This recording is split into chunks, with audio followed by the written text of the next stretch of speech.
Alors on y va. Alors donc table ronde consacrée cet après-midi au... C'est pas un bilan, mais c'est point de la situation sur les assises du transport aérien. Faut-il vous présenter nos intervenants? Je pense que vous les connaissez tous. Donc Alain Battisti, Pascal de Isaguirre, Laurent Magnien, Marc Rochet et Laurent Timsit. Vous avez tous les gratins du transport aérien français, pavillon français, important quand même. Alors, je me faisais la réflexion tout à l'heure en me disant, et hier soir, il diffusait sur Arte un Lelouch, il rediffusait Un homme, une femme. Je me suis endormi devant, mais la question sera plus, il y a un autre Lelouch, les assises du transport aérien, tout ça pour ça. Vous vous souvenez de ce film? Alain. Oui, ben, c'est une bonne introduction. Il est clair que la démarche des assises qui a commencé au mois de mars, c'est une démarche de longue haleine qui, jusqu'à aujourd'hui, a, j'allais dire, beaucoup occupé notre sphère. Alors nous, les entreprises, les partenaires sociaux, on a, je crois, eu globalement des échanges de grande qualité sur les 5 thématiques de performance qui avaient été décidées. Et aujourd'hui, au mois de septembre, à cette occasion de l'IFTM, c'est effectivement l'occasion de faire un bilan d'étape, puisque, à notre connaissance, la conclusion des assises qui était initialement prévue pour le 2 juin a été reportée pour la fin de l'année ou peut-être pour le début de l'année 2019. Aujourd'hui, on a un sentiment un petit peu partagé, puis c'est un peu, je crois, que l'expression des uns et des autres qui va, dans les détails, peut-être, comment dirais-je, préciser ce sentiment. On a un sentiment qu'on parle beaucoup, on n'est pas dans l'émission d'un rapport, parce qu'un rapport, ça concerne une personne qui fait des interviews. On a eu le rapport Leroux, on avait eu le rapport Abraham, on a eu le rapport Tardieu, on en a eu d'autres, le rapport sénateur sur le contrôle aérien, sur la sûreté précédemment, Vincent Capo-Canella. Et tous ces rapports, ils servent à caler les armoires et pas à faire avancer les choses. Les assises, c'est un peu différent comme démarche parce que c'est normalement, clairement, un risque politique que l'on prend lorsqu'on crée un tel mouvement.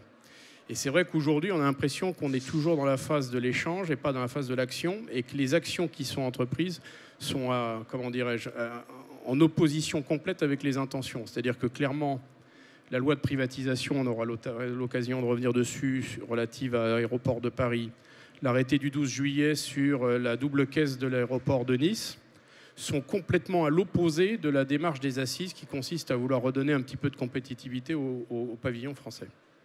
Laurent, on va faire un tour de table. Hein. Je pense que vous partagez forcément... Moi, j'aurais aimé qu'on traite le transport aérien avec la même célérité que le dossier de la SNCF. Le dossier de la SNCF, là, c'est quand même impressionnant. Un truc qui, depuis 40 ans, nous coûte une blinde, a quand même été avec une évolution incroyable. Et il faut saluer le gouvernement Macron. En moins d'1 an, là, ce qui était intouchable, indéboulonnable... Jusqu'au bout. 12 mois. 12 mois. Transport aérien, là, vous avez les gens autour de la table là, qui vous disent ça va se terminer comme le village d'Astérix, mais sans la potion magique. Et on fait quoi ensemble? Alors les assises, oui, nous on était très contents hein, du principe de démarrage. Oui, d'autant qu'il y avait... de tout un ensemble de choses. On a posé des problèmes concrets. On est dans un environnement où ni le gouvernement, ni du reste une partie de nos forces sociales ne comprennent que tout a changé autour de nous. Les gens sont 3 fois plus efficaces. Les compagnies ont été privatisées dans le monde entier. Il faut quand même appeler un chat, hein, avec une notion de détachement total de l'État et avec une efficacité redoutable dans les process opérationnels et commerciaux. Et nous, indépendamment de ça, notre première bataille, c'est pas d'être forcément les meilleurs, c'est de résister à un environnement interne qui nous coûte très cher. La sûreté, hein, on est le pays qui doit payer le plus cher en sûreté. Les charges sociales, on n'en parle pas, mais ça c'est un vrai sujet sociétal. Mais on a quand même un souci, on est en face de gens qui ne veulent pas du tout les mêmes montants de charges sociales, des taxes qu'on nous invente tous les 4 matins, un contrôle aérien dont on a su récemment dans un journal bien nommé qu'on battait le record de jours de grève en Europe, toutes nations confondues. On peut imaginer ce que ça coûte aux compagnies basées. Je ne parle pas des mecs encore qui survolent, je parle des compagnies basées, là, les gens qui s'arrêtent quand il y a une grève du contrôle aérien. Bon, tout ça, on nous demande d'être productifs, d'embaucher des gens, d'être les meilleurs, bah, on peut le faire. Mais il faut juste qu'on soit un peu compris, qu'on nous écoute et qu'on réponde à des problèmes concrets qu'on a posés. Voilà. Marc. Je rejoins un peu ce que vient de dire Laurent. Tu as fait, Frédéric, une introduction cinématographique en faisant allusion au film de Lelouch. Nous, on n'est pas là pour faire du cinéma, les politiques peut-être. Nous, on est là pour faire du transport aérien français et pour le développer avec nos atouts, nos handicaps, nos immenses bénéfices potentiels liés à la structure de ce pays, à ses aéroports. Et le bilan de ces travaux qui ont commencé au mois de mars est quand même très décevant. Appelons un chat. Et je disais tout à l'heure, lorsque nous étions entre nous, que si moi je passais autant de temps à travailler et à aussi peu produire, mon actionnaire, et je trouverais ça tout à fait légitime, il me foutrait dehors. Et il aurait raison, parce qu'on n'a rien produit pour l'instant. On est dans le discours, on est dans des réunions sans fin. Alors il y a eu plein de pistes intelligentes et intéressantes explorées. Il y a eu des sujets, et il y a toujours des sujets tabous, je le regrette. Privatisation d'aéroports de Paris, privatisation d'Air France, des sujets qui concernent quand même la structure du transport aérien dans notre pays. Non, ça, il ne faut pas en parler. Productivité PN, il ne faut pas en parler. Il y a plein de sujets dont il ne faut pas parler. Donc, on ne parle pas vraiment de comment on développe le transport aérien. Alors, je crois que ce qui a été fait a un degré d'utilité, mais maintenant, on attend des actes, on attend des orientations, on attend que la ministre qui est responsable de ce projet le porte jusqu'au bout, et qu'on ne nous dise pas que c'est Bercy qui bloque, que c'est Matignon, que c'est l'Élysée, le machin, le truc. Bon, on connaît, quand l'État veut enterrer quelque chose, il sait l'enterrer remarquablement. Là, on ne peut pas enterrer l'avenir du transport aérien français parce qu'il est porteur d'espoir, il est porteur d'atouts, il est porteur d'emplois, il est porteur de richesses. Donc, on a passé le temps du travail, il faut maintenant passer aux actes. Et ça ne peut plus continuer comme ça. Moi, je le dis franchement. Ou alors, on dit clairement que ça ne sert à rien. C'est un... Alors, tu as dit, Alain, ce n'était pas un rapport, c'était des réunions de travail, c'était des assises, c'est différent, je le reconnais. Bon, mais des assises dans le passé qui n'ont servi à rien, il y en a plein les tiroirs. On enterre celle-ci et on passe à autre chose. On ne peut pas rester sans avoir maintenant quelque chose de productif.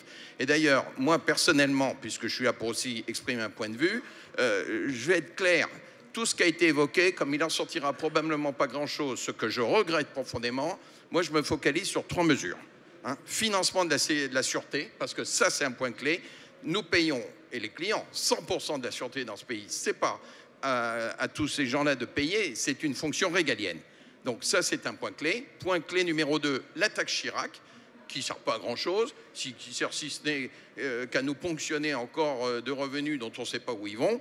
Et troisièmement, quelque chose qui ne coûte rien à l'État, c'est la simplification absolue de tout l'environnement réglementaire.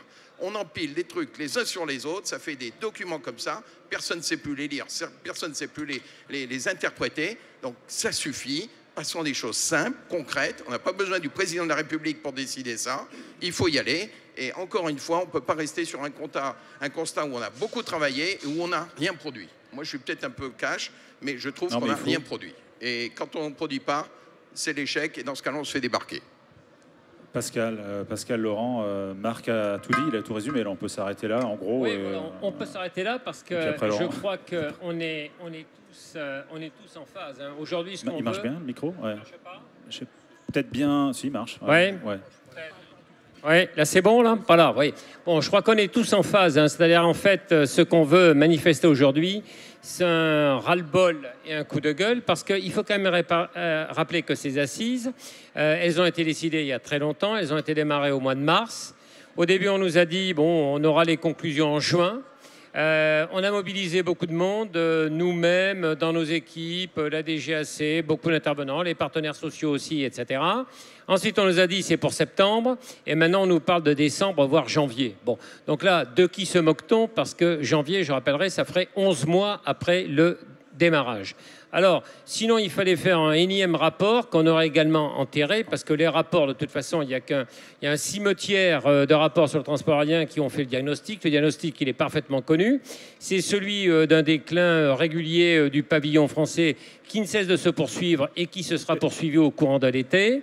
Et donc, effectivement, maintenant, on attend des actions. Et on attend que le ministère des Transports, qui jusqu'à maintenant, je ne parle pas de la DGAC, hein, je parle bien du grand ministère des Transports, qui jusqu'à maintenant ne s'est pas beaucoup occupé du transport aérien, quand on lance cette démarche, on ne peut pas se permettre de décevoir. Ou alors on met en jeu la crédibilité de l'action gouvernementale et des pouvoirs publics. Et effectivement, il y a des mesures qui peuvent coûter. On est des gens raisonnables. On peut comprendre que c'est difficile dans un contexte de finances publiques qui sont assez tendues. Il y a des mesures qui ne coûtent rien. La réglementation, même celle-ci, on ne les a pas. Et donc, effectivement, nous, on est des compagnies privées. Voilà, on ne peut pas se permettre d'attendre comme cela en permanence. Et je trouve qu'on est à une époque en plus où on voit bien qu'il y a un certain nombre de critiques sur l'action gouvernementale, le ralentissement du rythme des réformes.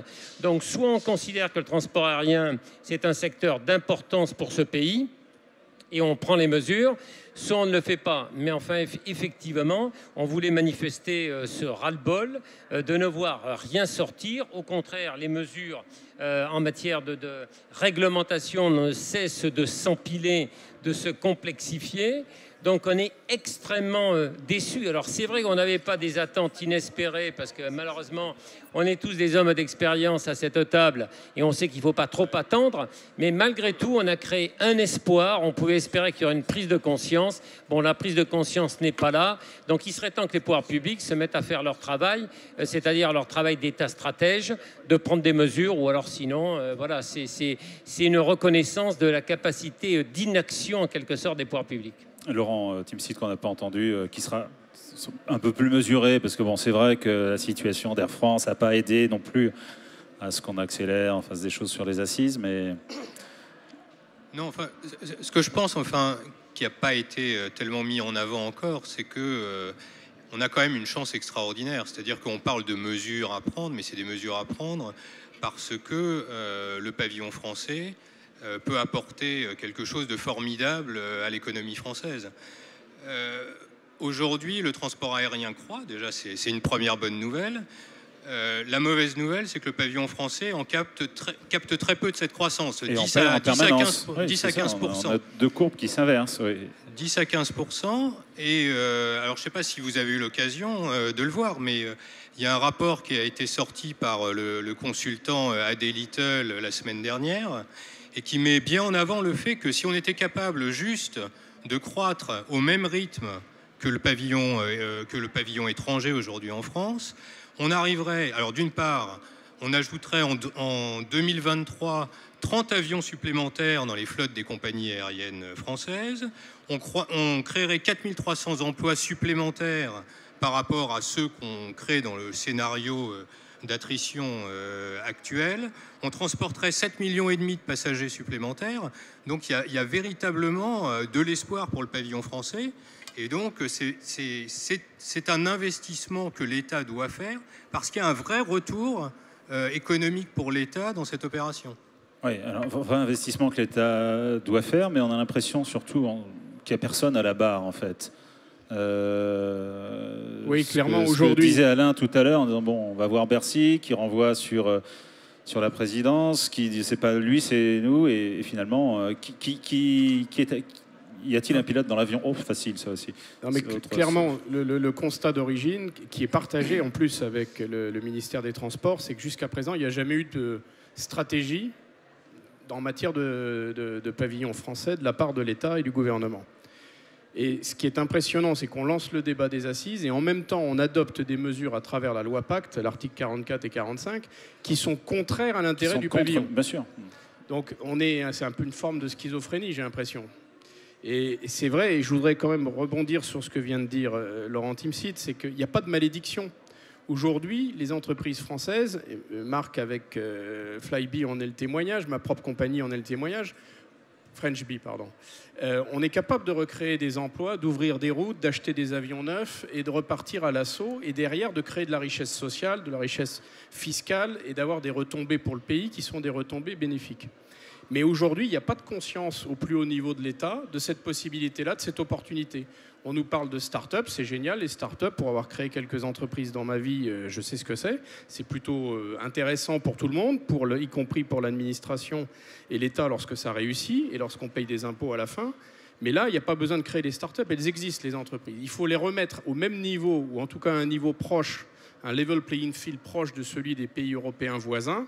Et on parle de pays comparables comme l'Allemagne ou la Grande-Bretagne. Et à partir de là, on sera à la reconquête de parts de marché et de la création d'emplois. D'accord, mais alors qu'est-ce qu'il faut pour que ça bouge? Que l'un d'entre vous ferme boutique en disant bon, bah, puisque ça ne bougera pas, Laurent, je m'adresse à toi, mais c'est pas directement. Ouais, c'est sympa. J'en sais rien. Moi, je pense que si on fait rien, de toute façon, mécaniquement, ça va casser. Moi, je le dis souvent avec beaucoup de modestie, j'ai pas fait d'études, j'ai quitté l'école à 15 ans et j'en suis resté aux baignoires qui se vident et aux trains qui se croisent. Mais il y a une chose que je connais, c'est l'aérien depuis 45 ans. Et il y a des cycles extrêmement violents.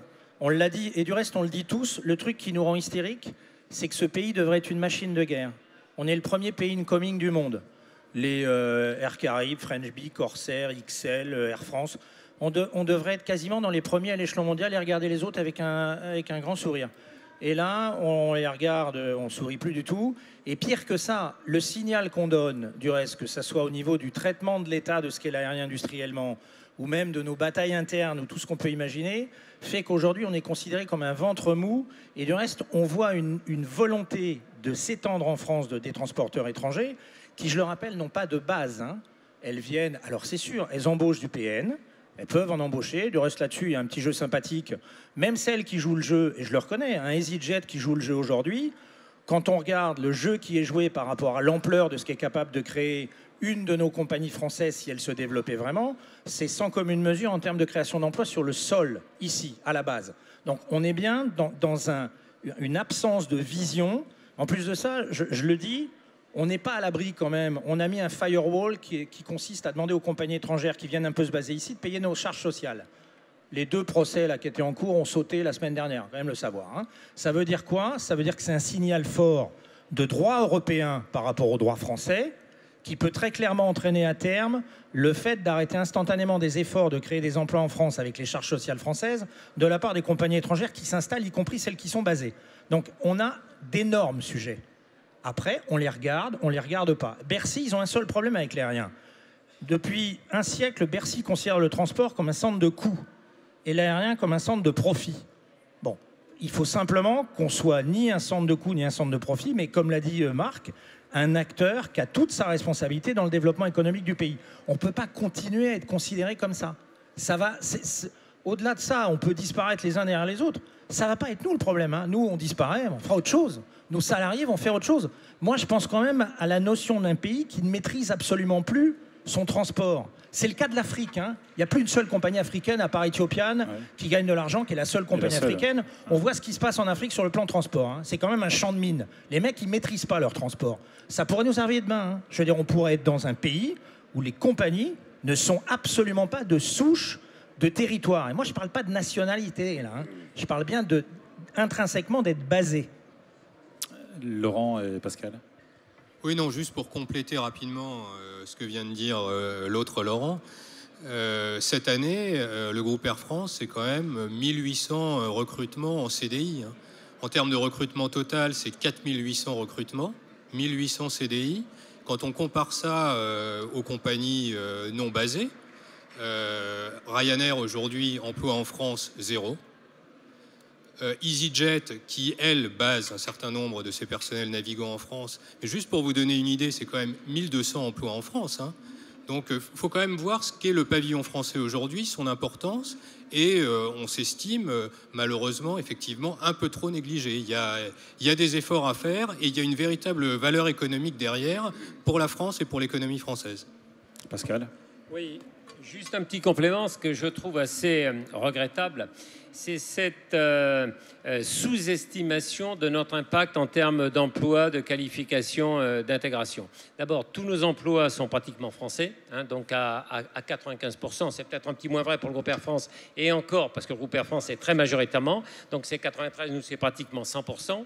Et en plus, il faut rappeler que l'on recrute dans des zones autour de Roissy, autour d'Orly, qui sont des zones difficiles, où il y a des problèmes d'intégration, hein, où il y a des problèmes de chômage très très importants. Et nous sommes des pourvoyeurs d'emploi. On est des pourvoyeurs aussi en matière de formation, de qualification, donc d'intégration. Donc on a un rôle très important dans des zones qui sont considérées comme difficiles, parce qu'on ne recrute pas que des emplois très qualifiés. Et en plus, dans nos compagnies, on investit beaucoup dans la formation, que ce soit évidemment pour les personnels navigants, c'est vrai pour les personnels d'escale, c'est vrai pour les personnels de maintenance. Donc on investit énormément. On sait bien en plus qu'il y a tous les emplois dérivés, parce qu'il y a les emplois directs et les emplois indirects. On fait travailler bien sûr les aéroports, les prestataires de services, les sociétés de handling, les sociétés de catering, etc. Et donc, il me semble que quand on est pouvoir public et qu'on veut faire la promotion de l'emploi, qu'on a des problèmes d'intégration, d'offrir les emplois à des jeunes, parce que c'est ce que nous faisons, on recrute des gens extrêmement jeunes, souvent par le biais de l'apprentissage, on leur donne une formation, on les fait grandir, on les développe. C'est quand même extrêmement regrettable de voir que les pouvoirs publics sous-estiment à ce point ce que pourrait représenter, la chance que représente et que pourrait représenter le transport aérien français. Sans compter que quand on se veut une grande nation, ce qui a toujours été le cas de nos gouvernants, une grande nation sans une compagnie nationale et sans un transport aérien national puissant, ça me paraît difficilement compatible. Bon, alors qu'est-ce qui fait que les politiques ne vous entendent pas? Vous vous exprimez mal, C'est une question. Hein. Non, mais comment ça se fait que le transport aérien français est aussi mal entendu depuis... on parle pas des assises en... Non, mais à très court terme, la priorité, c'est d'encaisser 8 milliards sur la privatisation d'ADP. C'est ça la vérité. C'est de sacraliser la double caisse à Nice de manière à garantir la rente aéroportuaire. Je dis bien la rente aéroportuaire. C'est étonnant parce qu'on a un président qui a fait campagne contre l'économie de la rente. Or, le processus de privatisation d'ADP, l'article 44 et 45 de la loi Pacte, qui va être examiné dans quelques jours, c'est précisément de sacraliser la rente, de la rendre, j'allais dire, dans le marbre. Et ça, c'est insupportable. C'est insupportable parce qu'on n'est pas dans une économie de marché. Or, nous vivons tous les jours dans une économie de marché. Aujourd'hui, le problème, c'est d'augmenter les redevances aéroportuaires, alors que nous, on est confrontés tous les jours à une concurrence qui tend à nous faire baisser les prix de nos billets. Et quand on regarde sur les 15 ou 20 dernières années, on assiste globalement à une baisse des coûts, des prix des billets, et pas forcément de nos coûts. Marc ? Je crois qu'un des constats qu'on peut faire, qui n'est d'ailleurs pas lié qu'au seul mode de fonctionnement du transport aérien et du sujet des assises, c'est que finalement, l'État français, adore fonctionner par consensus mou. Il ne faut pas choquer Bercy, qui a besoin d'argent, comme vient de le dire Alain. Il ne faut pas choquer les syndicats, il ne faut pas choquer les grands acteurs. Donc on cherche un consensus mou. Et on sait très bien que les consensus mous, ça ne veut rien dire. Et deuxièmement, on est à l'aise, et en tout cas on se fait plaisir intellectuellement parlant, dans la construction des lignes Maginot. Alors il y a la ligne Maginot sociale, par exemple. Oui, effectivement, c'est pas normal que des gens efficaces ou des gens qui ont l'énergie, les investissements pour développer des compagnies aériennes puissent venir travailler en France avec des choses qui ne nous plaisent pas. Alors on sort le décret base qui a servi à attaquer Ryanair et d'autres compagnies, mais on se fait d'ailleurs ramasser X années après en cours de cassation qui dit allez, retournez réétudier tout ça et recommencer parce que ça ne tient pas la route et notamment ça ne tient pas la route sur le plan européen. Moi je ne crois pas au consensus mou, je ne crois pas à la ligne Maginot pour développer notre business qui a tant d'espoir, comme ça a été dit et comme tout le monde le sait. Je crois qu'à une chose, c'est à l'efficacité, au courage.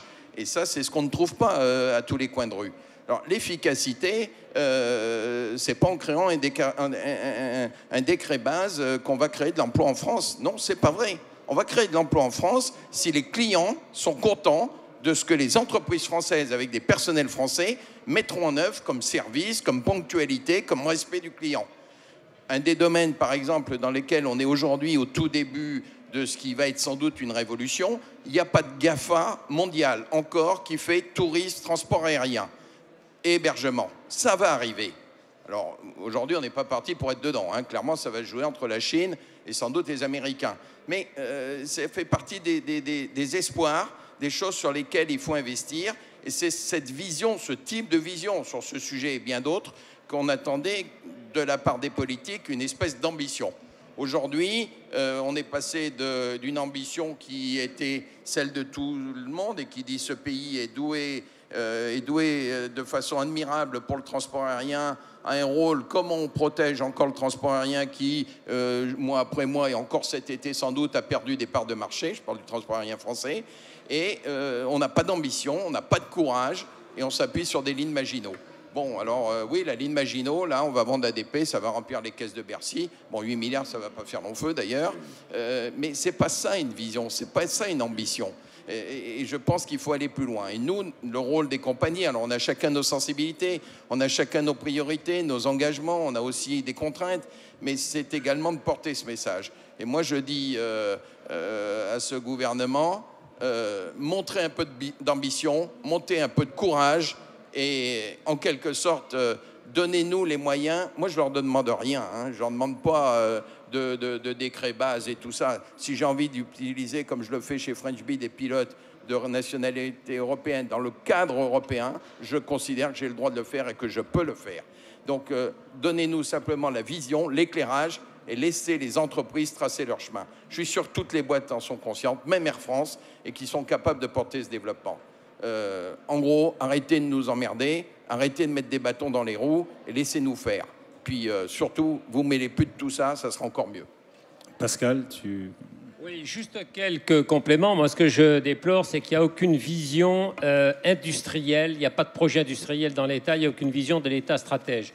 Quand on est un État, on devrait avoir cette vision d'un État stratège et de développer une stratégie dans le transport aérien. Ce n'est absolument pas le cas.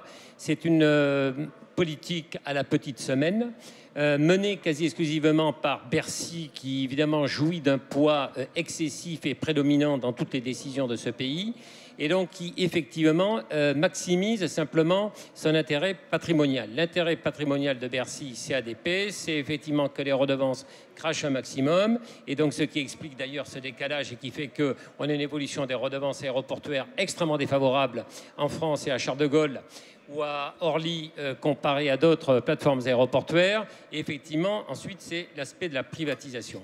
Et en fait, la vérité, c'est que depuis X années, les gouvernements successifs ne s'intéressent au transport aérien que quand Air France est en crise et quand il y a des grèves chez Air France. Alors là, effectivement, on s'en occupe quand un président démissionne, etc., etc. C'est le vent de panique. Hein.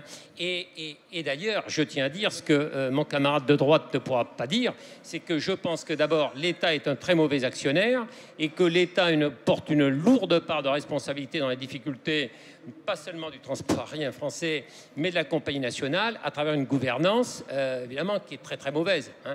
Donc effectivement, c'est ça le problème, c'est que à chaque fois, on espère qu'il va y avoir cette vision d'État stratège, vision sur la durée, sur le long terme, qui privilégie les intérêts nationaux sur la base de tout ce qu'on s'est dit. Et puis finalement, on a des intérêts très court-termistes à la petite semaine. Et l'État, simplement, vient jouer le pompier, à peine d'ailleurs, lorsqu'il y a une crise dans la compagnie nationale. Voilà. C'est vrai que le premier à s'exprimer lorsqu'il s'agit de nommer un nouveau patron pour Air France, c'est le ministre de l'économie. C'était assez surprenant d'ailleurs. Enfin, c'est pas le débat. Laurent, par rapport à ce que vient de dire Pascal, forcément. Déjà, moi, je crois qu'on a dit beaucoup de choses sur cette partie-là. On reste dans une absence réelle de prise de conscience. Donc, on continue comme ça, on va avoir un méga souci où on change complètement d'approche. Je veux dire, on n'arrête pas de le dire, ça a monstrueusement bougé en moins de 10 ans, là. Hein. Je veux dire, il y a déjà un truc qui a énormément bougé, c'est l'Europe. Marc le disait, la notion de l'emploi là en Europe, elle n'est pas censée être figée comme on la fige. Donc toutes ces notions-là là, sont en train de percuter le transport aérien français, de plein fouet. Et je le redis, on est considéré comme un centre de profit. Quand on voit du reste... Moi, j'avais été à l'Assemblée nationale m'expliquer un peu une fois dans un débat sur la notion de la taxe Chirac. Parce qu'on est en plus très emmerdé avec la taxe Chirac. Quand on parle de la taxe Chirac, on pense à la mémoire. Non, il n'est pas mort, donc beaucoup de respect. Mais quand même, on n'ose pas toucher à l'icône. Non, mais on a mis un nom là, personne n'ose y toucher. Déjà un truc de base. Deuxièmement, cette taxe, je vais quand même donner un chiffre qui va vous faire rigoler 2 minutes là. Hein. Une taxe aujourd'hui, là, c'est ce qu'ont pas compris les politiques. Hein. Une taxe, il faut savoir quand même que l'Europe, à juste titre du reste, dans le cadre de la défense du consommateur, nous a demandé de faire des prix TTC. Donc quand un mec nous sort une taxe, un politique, il pense qu'on la répercute au client. Donc on va juste le renvoyer à l'école pour lui expliquer que ça ne marche pas comme ça. La taxe, elle est bouffée dans le prix TTC, en concurrence totale avec tous les opérateurs. Alors on va prendre la taxe Chirac. Je vais vous donner un chiffre qui va vous faire rigoler 2 minutes.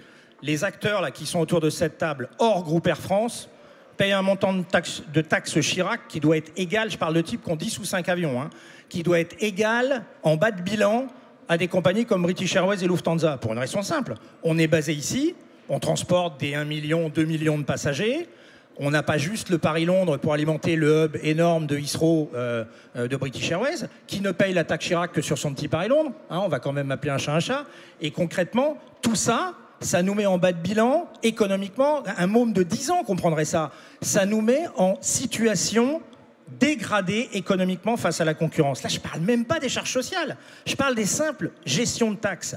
Quant à l'inflation, d'avoir des mecs qui nous font en permanence la leçon vis-à-vis du consommateur pour nous dire qu'il faut baisser les prix pour l'accessibilité du pouvoir d'achat, et que les mêmes mecs nous balancent des taxes qui sont 3 fois supérieures à l'inflation, 1 fois sur 2 chaque année, que ça soit du reste les aéroports ou les taxes d'État ou tout ce que vous voulez, il y a un débat total entre l'incroyable effort de l'industriel et le non-effort étatique sur ce qu'on appelle du reste l'inflation. Nous, l'inflation, on ne sait pas ce que c'est. Marc Rochet, Pascal de Isaguirre, les mecs d'Air France aussi, on ne sait pas ce que c'est. L'inflation, on ne sait pas ce que c'est. Nous, on a des consommateurs en face de nous qui nous disent à 100 balles, on voyage beaucoup, à 200 balles, on voyage un peu moins, à 300 balles, on voyage plus. C'est ça le message. Donc, où des gens comprennent au-dessus de nous qu'à nous rajouter des taxes qui, du reste, spécifiquement touchent les compagnies basées en France, on a juste un souci, ou ça ne va pas le faire. Comme disent les mômes aujourd'hui, ça ne va pas le faire. Laurent. Oui, non, sur la taxe de solidarité, je crois que Laurent a un point très valide. Enfin, Air France KLM, aujourd'hui, on paye 40% de la collecte mondiale au titre de la taxe de solidarité. Voilà. Bon, donc ça donne une petite idée de l'ampleur du problème. Enfin, au-delà de ça et au-delà des mesures qui sont des mesures financières, fiscales, il y a aussi tout un tas de mesures qui ont été identifiées dans le cadre de ces assises, qui sont des mesures qui ne coûtent rien à l'État. Mais qui avaient déjà été identifiées dans le rapport Leroux, dans le rapport plus ou moins. Il s'agit de faciliter le passage à la frontière des passagers, il s'agit de mieux réguler les aéroports, d'avoir une autorité de supervision indépendante qui soit vraiment indépendante. Enfin, tout ça, ça ne coûte rien à l'État. Et donc, on espère quand même que dans le cadre de ces assises, quand on va arriver maintenant aux conclusions et donc à la liste des mesures qui peuvent être prises, ces mesures-là vont enfin être prises. Parce que, encore une fois, on comprend l'équation budgétaire difficile. Il y a des mesures qui ne requièrent pas d'efforts financiers. C'est de la simplification, c'est de la régulation. Et donc, on peut facilement avancer sur ces mesures. Il faut que toute l'assistance comprenne qu'en Europe, quand on sort un règlement sur l'aérien, là, écoutez ça parce que c'est vraiment important. Quand on sort un règlement d'une page, il arrive en France, notre beau pays. La feuille arrive, vous voyez une feuille 21-24 là, avec un règlement. Ça arrive chez nous, puis il y a des mecs qui se penchent sur le truc là, ils vous ressortent 10 pages. C'est ça la France. Puis nous, on nous demande d'être productifs, efficaces. Vous voulez qu'on soit efficace avec des gens qui sortent d'une page, ils en font 10 pages? Nous, on ne sait pas faire. On a quand même un vrai problème là-dessus. Les histoires de simplification, c'est un de nos dadas à la FNAM parce que là, on parle d'énormément d'argent. Prenez le passager qui monte à Pointe-à-Pitre. Il est contrôlé au départ. Il arrive à Orly ou à Charles de Gaulle, si c'est XL Airways. Il fallait que je la place quand même. Il arrive à Orly. Il n'y en a pas beaucoup. Oui, il n'y en a pas beaucoup, mais il y en a un peu quand même. On est d'accord. Ça c'est la concurrence. J'adore. Mais concrètement, il arrive à Paris, il est recontrôlé. Il est recontrôlé, ça veut dire quoi? Ça veut dire qu'objectivement, on a quelqu'un qui a dû penser dans un bureau que quand un avion décollait de Pointe-à-Pitre et qu'il arrivait à Paris, entre un département français et sa métropole, il y a des mecs qui probablement ont dû essayer de monter dans l'avion en vol. C'est pour ça qu'on contrôle à l'arrivée. Non mais, on parle de choses évidentes. On parle de choses qui ne coûtent pas d'argent, là. C'est ce qu'on dit souvent. On n'est pas là pour quémander. Nous, on n'est pas comme certains transporteurs automobiles qui ont dit il nous faut une prime à la casse pour vendre nos bagnoles. C'est pas ce qu'on demande. On ne demande pas une prime à la casse sur l'aérien. On nous demande déjà d'arrêter de nous faire payer des conneries. Et la simplification. Oui, une anecdote sur la simplification. Pardon, Marc. Mais on a eu des débats, et dans le cadre des assises, plutôt constructifs. Avec en plus une administration qui a changé un peu sa façon de penser et qui adhère à un certain nombre d'idées et de propositions. Bon, donc on sort de ces débats plutôt rassurés. Et puis arrive une modification européenne sur la façon dont on affrète les avions, et notamment les obligations liées aux affrètements. Et bien comme par hasard, alors qu'on avait à peine tourné le dos de Henry Farman, eh bien on se retrouve avec une surinterprétation sur les règlements liés aux affrètements, et on a fabriqué une usine à gaz. Donc d'un côté on discute de la simplification, et pendant ce temps-là, presque les mêmes interlocuteurs nous fabriquent une usine à gaz en matière d'affrètement. Voilà. Et c'est incroyable comme situation, c'est assez incroyable. Je voulais rajouter un point auquel je tiens beaucoup. Qui n'a pas été évoqué et qui d'ailleurs, dès le début, m'a inquiété sur le processus lui-même des assises. Qui est le suivant, et je trouve ça très, très, très intéressant à citer. Dans un processus de ce type, comme d'ailleurs dans les travaux précédents, type rapport Leroux et autres, on a été un certain nombre de transporteurs, de partenaires sociaux, d'institutionnels, de réglementaires et autres, à demander à l'État effectivement de faire des efforts, de faire des simplifications, de changer des règles et autres. Moi, je crois aussi fondamentalement qu'on a un rôle de compagnie ou d'employeur citoyen. Et donc, si on demande à l'État de faire quelque chose, je trouverais normal que l'État nous demande qu'est-ce que vous allez faire. Or, dans tout ce processus d'assises, à toutes les réunions auxquelles j'ai participé, j'ai jamais eu en face de moi quelqu'un qui dise OK, vous demandez ça, mais si l'État vous l'accorde ou si l'État fait ça, qu'est-ce que vous allez en faire? Alors ça, c'est un sujet qui n'a jamais été abordé. Et je reviens à ce que je dis, il n'y a pas de vision, il n'y a pas d'ambition, il n'y a pas de courage. Parce que ça serait ça, une véritable séquence d'assises productives. C'est, vous voulez qu'on vous libère l'environnement au sens noble du terme, vous voulez qu'on vous le simplifie, vous voulez peut-être qu'à la bordure sur des cas extrêmes, parce qu'on sait bien qu'il y a des cas de fraude et autres, l'État vous protège, mais en contrepartie, vous faites quoi? Comment vous vous engagez avec vos personnels dans une démarche d'ambition, de création d'emplois, justifiée là par les comportements commerciaux, et comment vous allez être plus efficace demain? Ça, c'est une question qui nous a jamais été posée. En tout cas, moi, je ne l'ai jamais eue, et je ne pense pas que quelqu'un l'ait eu dans les assises. Ça prouve que l'État, Laurent l'a dit, n'est stratège de rien, parce que ça serait une véritable discussion de celle-là. Elle serait au fond, hein, OK. Vous voulez changer l'environnement parce que cet environnement est trop pesant pour vous, mais qu'est-ce que vous allez en faire? Parce que si c'est pour se protéger encore plus et nous-mêmes reconstruire une ligne Maginot numéro 2 derrière, déjà que la première, elle ne sert à rien, la seconde, elle servira encore moins à rien. Donc, on voit bien que ce processus, il n'est pas porté par une véritable ambition. Alors, on a l'impression, sur tout ce que vous venez de dire, tous les 5, on entendait déjà ce discours avant les assises. En fait, ça... Vous aviez beaucoup d'espoir, on en est au même point. Mais vraiment au même point. Je crois qu'il faut passer au temps de l'action maintenant. Voilà, mais comment aujourd'hui on passe au temps de l'action? Il faut aller, vous alliez tous les 5 ou tout le transport, tout le pavillon français camper dans la cour de l'Élysée. C'est quoi l'étape suivante sur 2, 3 mesures ou encore une fois, je leur pose la question, est-ce qu'il faut qu'un d'entre vous ferme boutique parce qu'au bout d'un moment, trop c'est trop? Oh, la question. Les camions vont s'en mêler avec la vignette camion, donc on montera dans les camions et on ira nous aussi manifester. Je pense que ce que nous faisons aujourd'hui fait partie de la démarche, parce que bon, dans ces travaux, il y a eu des choses de faites, il y a eu des choses de transcrites. Il faut passer au temps de l'action. On peut formuler des vœux pour que le pouvoir politique s'en saisisse et passe à des décisions. Je ne veux pas non plus les condamner par avance, il ne faut pas le faire. Mais nous lançons un appel, en tout cas ceux qui sont convaincus de cette démarche, nous lançons un appel pour porter le transport aérien français à un niveau qui doit être le sien, qui est légitime, qui fait partie de notre culture, de notre histoire. Et arrêtons cette lente mais très pernicieuse érosion. On a les moyens de faire mieux. J'espère que les politiques peuvent le comprendre et qu'ils se battront pour ça. Il faut aussi les mettre au pied de leur propre responsabilité. C'est ce que nous faisons aujourd'hui. Tu dis, j'espère que les politiques peuvent le comprendre, mais là, de ce que vous dites, on a l'impression qu'ils ne comprennent pas. C'est le message d'aujourd'hui. Manque de courage. C'est le message d'aujourd'hui. C'est-à-dire, on est au pied du mur, maintenant allons-y. Nous, en tout cas, en tant qu'acteurs économiques, et aujourd'hui, on a 95% du transport aérien autour de la table, hein. enfin de France, en tout cas du transport français. basé, eh bien on dit chiche, maintenant on y va. On y va, mais pour ça, il faut avoir un peu de courage. Et ça dépasse le ministère des Transports. Parce qu'au ministère des Transports, il y a une volonté d'agir. Après, comme l'avait dit Marc tout à l'heure, il y a un débat en permanence entre le Premier ministre, Bercy, et ainsi de suite. Mais nous, aujourd'hui, on est prêt à avancer. La gouvernance chez Air France, c'est un problème qui est réglé. Maintenant, l'entreprise, elle va vivre, elle va certainement se transformer. En tout cas, j'ai écouté un discours qui le dit. Il y a une transformation majeure qui est attendue maintenant. Et cette transformation, c'est un message de reconquête. Et c'est aussi notre message collectif. Il n'y a pas de malédiction au transport aérien français.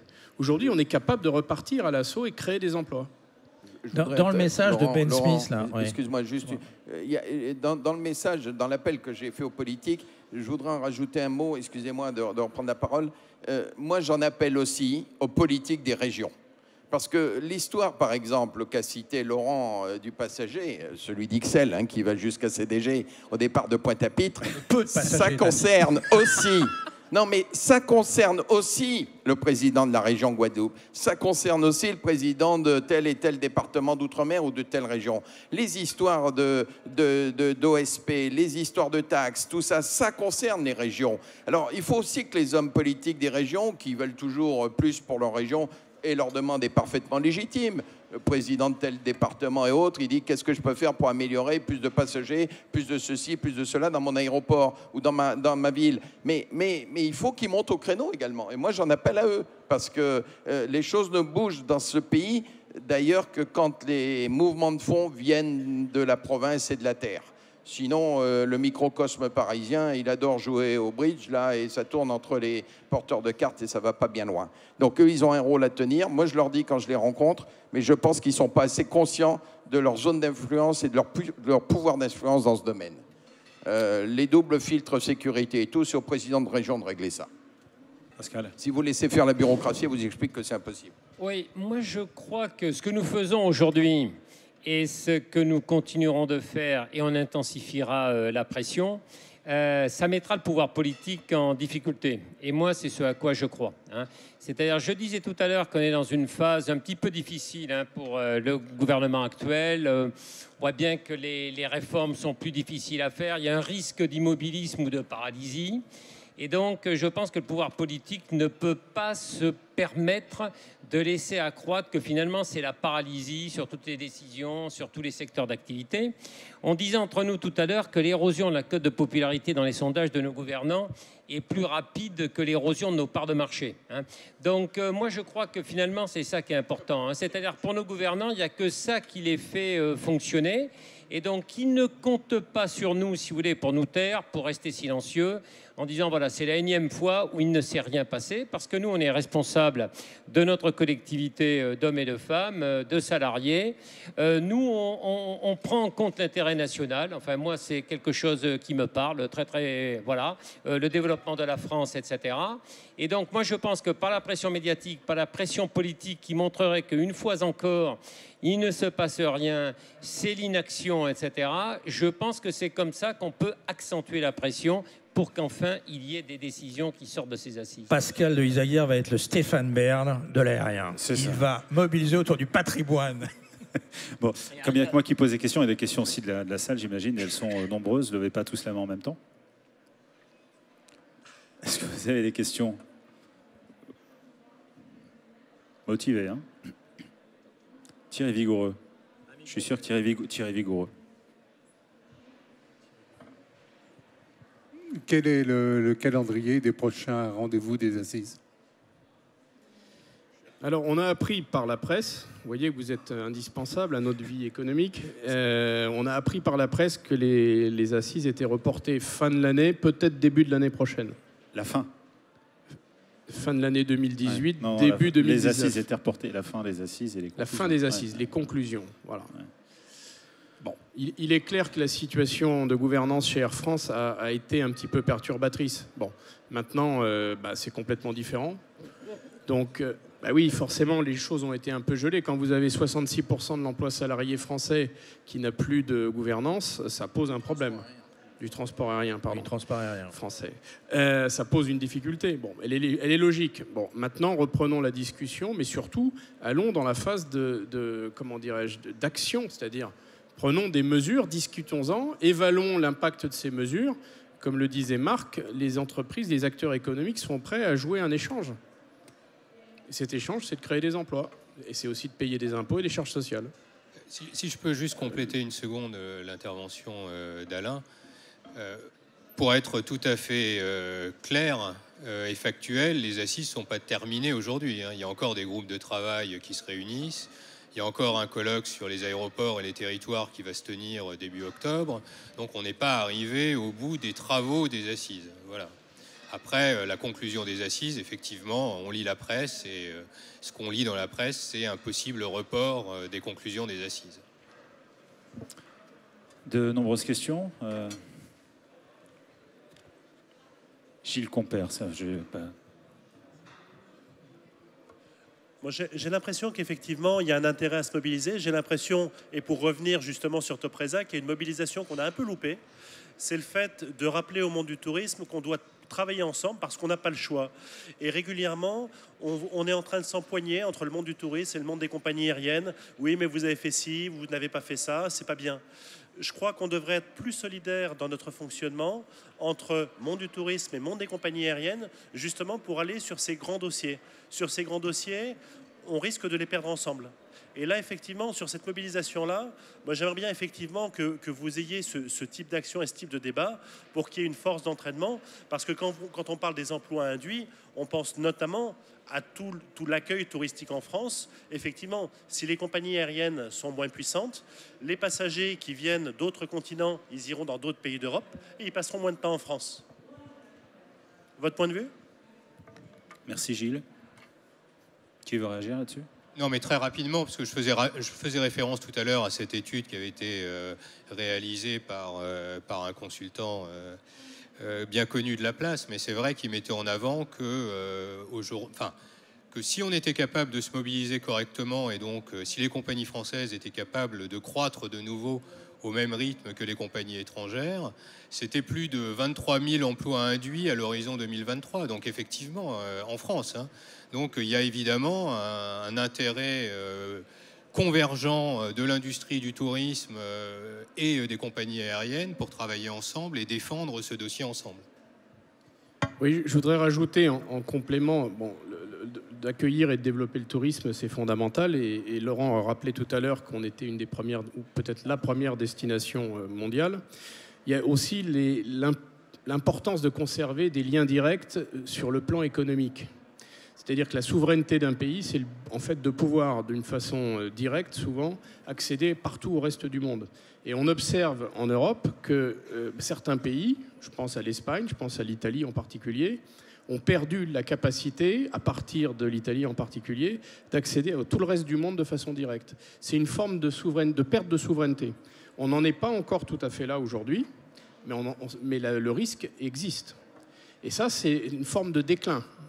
C'est une forme de déclin et c'est une perte de souveraineté à travers la disparition des lignes directes. Et il ne faut pas minimiser l'impact que ça a pour le monde économique, notamment lorsqu'on veut attirer des investisseurs en France.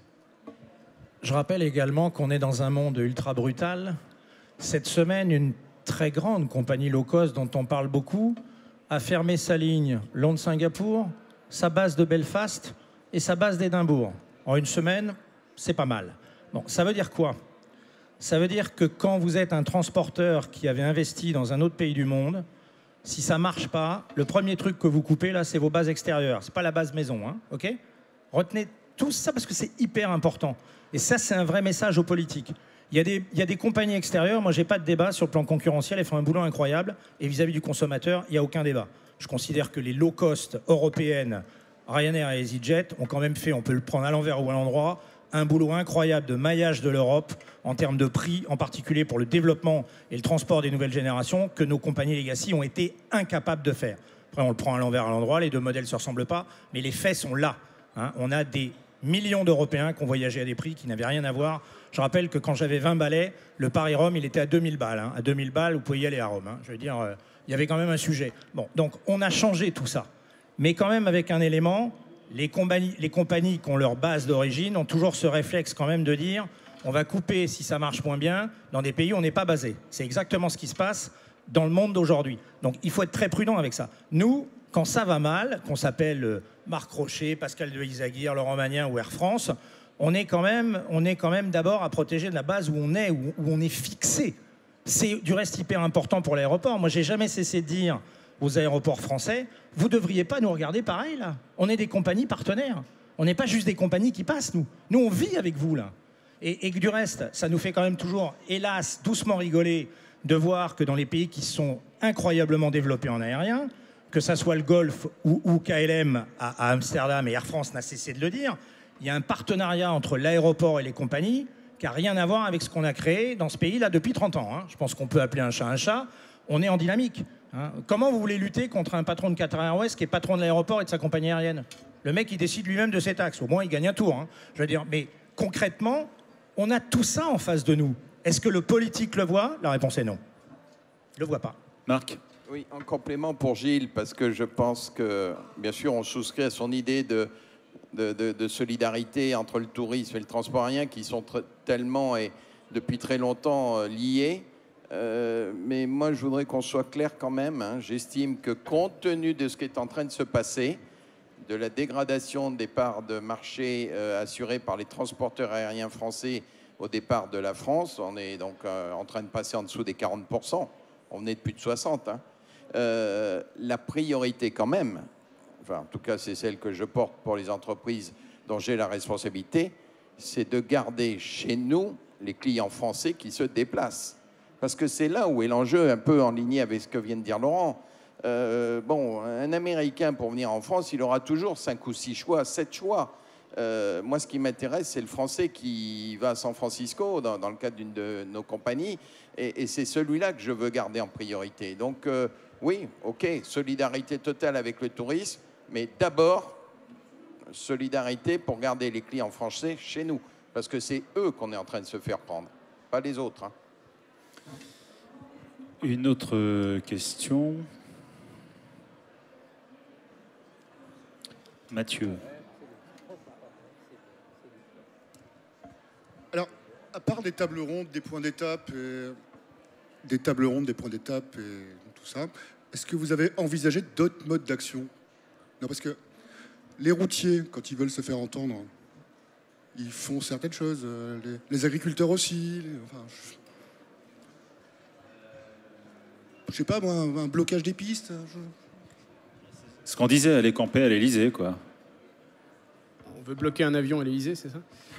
Ça va être compliqué à l'acheminer tranquillement. Non, mais la question, c'est quel moyen de pression... Bloquer un avion, c'est du pénal. Hein. C'est pas dans notre culture. Nous, on transporte les gens, on les bloque pas. Enfin, on essaye. Mais c'est vrai que c'est une bonne question. Je veux dire, on l'a tous dit, hein, on a l'impression qu'on est des mecs polis, on se tient bien, on remet les choses en cause, mais on n'est pas écouté. Mais je suis assez d'accord avec le vrai sujet de com'. Et je vais être très honnête, hein, mais je pense qu'on pourrait dire la même chose.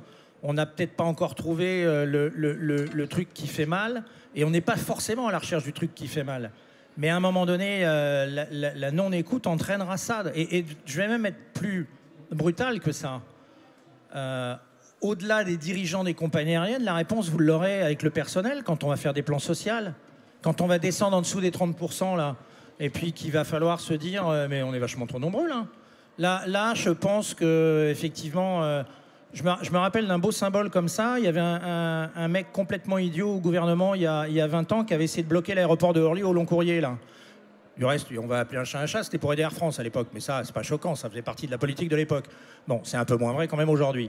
Mais on a pris tout le personnel de Nouvelles Frontières et de Corsair, on était quand même 5000, hein, et on s'est installé devant le ministère des Transports. Puis on a dit, on bougera pas. Il y a Maillot au milieu, là, on n'a pas bougé. On a bloqué le boulevard Saint-Germain, ça bougeait plus. Eh ben, l'arrêter, il s'est pas fait. Donc je dis pas qu'il faut forcément qu'on le fasse demain, mais la réponse, nous, si on n'arrive pas à un moment donné à trouver des réponses pour protéger et embaucher et aider nos salariés à avoir une vraie place à l'intérieur de ce monde-là, la réponse socialement, ça va être un gros... Déjà, on l'a à moitié, une fois sur deux. On n'a pas besoin forcément d'agiter beaucoup les gens dans ce pays. Hein. Mais là, on risque d'avoir un sujet, oui. Nous, on essaye de mettre tout le monde à l'abri, là. Faut pas se tromper. Hein.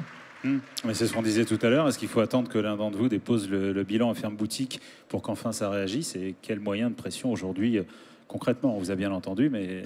On avait un coup, on pensait déposer le bilan tous ensemble, mais on n'arrive pas à se mettre d'accord. C'est vrai. C'est un problème de date, c'est ça? C'est un problème de date. Non, mais moi je voudrais quand même, c'est peut-être un message, pas d'espoir, mais en tout cas c'est un témoignage. Certaines organisations syndicales salariées partagent notre diagnostic. Et elles ont effectivement, comme nous, un certain poids dans le lobbying. Alors, on peut bloquer l'aéroport, pourquoi pas. Limite, on peut commencer à rouler lentement, hein, ça c'est déjà fait. Mais je ne suis pas sûr que ce soit la manière responsable d'agir. Par contre, de porter le message à travers vous, et puis aussi à travers les organisations syndicales, et évidemment en direct, en action de lobbying direct, bah, c'est ce qu'on fait tous les jours, avec un succès moyen pour le moment, mais voilà, pas pour autant qu'on va se décourager. Mourad. Avez-vous envisagé de partager vos conclusions des conclusions des assises avec les professionnels et la presse et de faire un peu de pédagogie sur vos idées? Donc effectivement, pour avoir le soutien effectivement des professionnels qui vous entourent.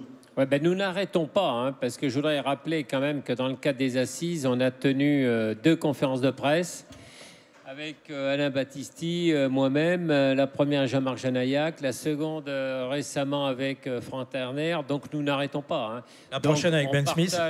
La prochaine avec Ben Smith, s'il le faut. Ouais.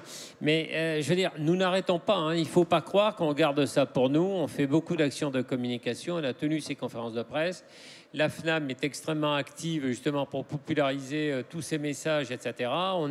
Moi, je communique beaucoup aussi sur tout ça en interne chez Corsair, parmi les équipes, au comité d'entreprise, avec les syndicats, etc. On le fait. Donc ça, c'est un travail que nous faisons déjà. Hein. Ouais, enfin, je crois que de manière très claire, de toute façon, toutes les propositions, elles sont reprises dans le cahier d'acteurs de la FNAM.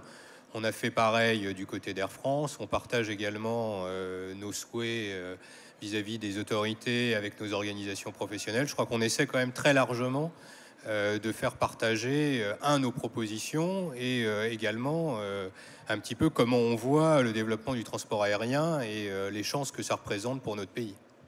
Alors, dernière question, ou une mesure, voilà, pour que tout le monde comprenne bien, s'il y avait une mesure à prendre demain matin, et puis un rappel d'un chiffre, 1 point de perte du pavillon français, c'est combien d'emplois directs ou indirects à la clé?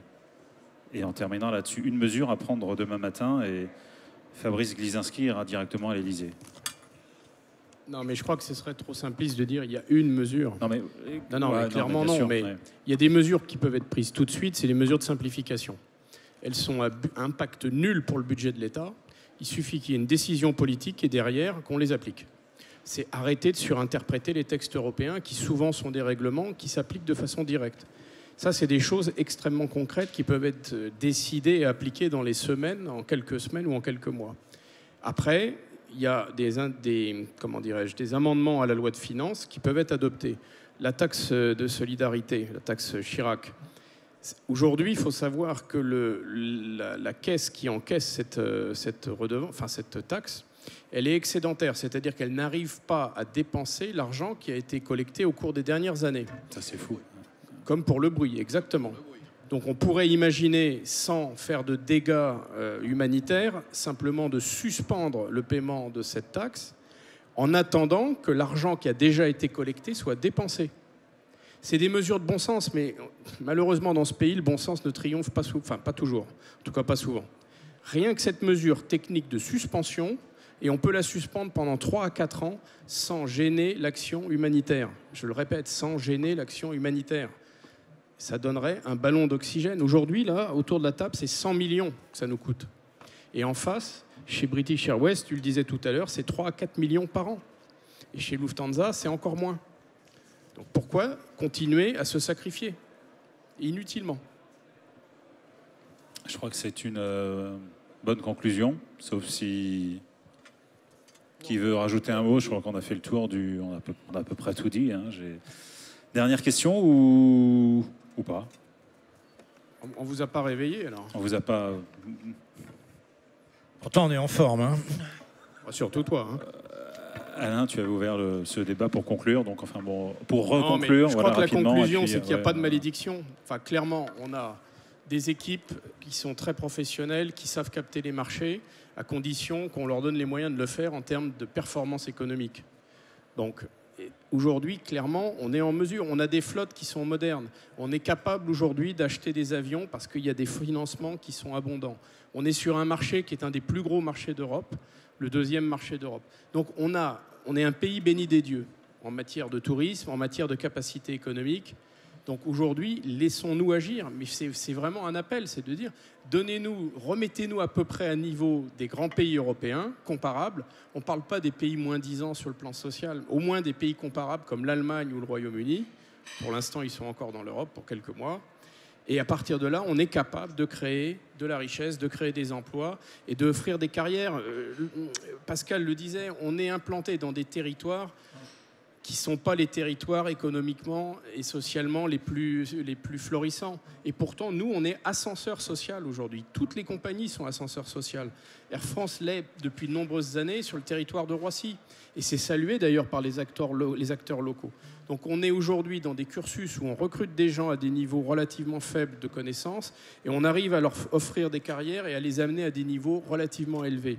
Et seules des compagnies basées peuvent continuer à faire ce job.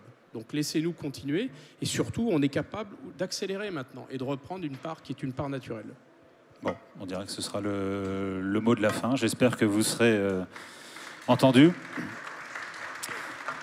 Laurent Timsit, Marc Rochet, Pascal Doizaguirre, Laurent Magnien, Alain, merci pour ce coup de gueule. J'ai dit Laurent, bien sûr, ouais, t'as pas écouté. Une petite photo.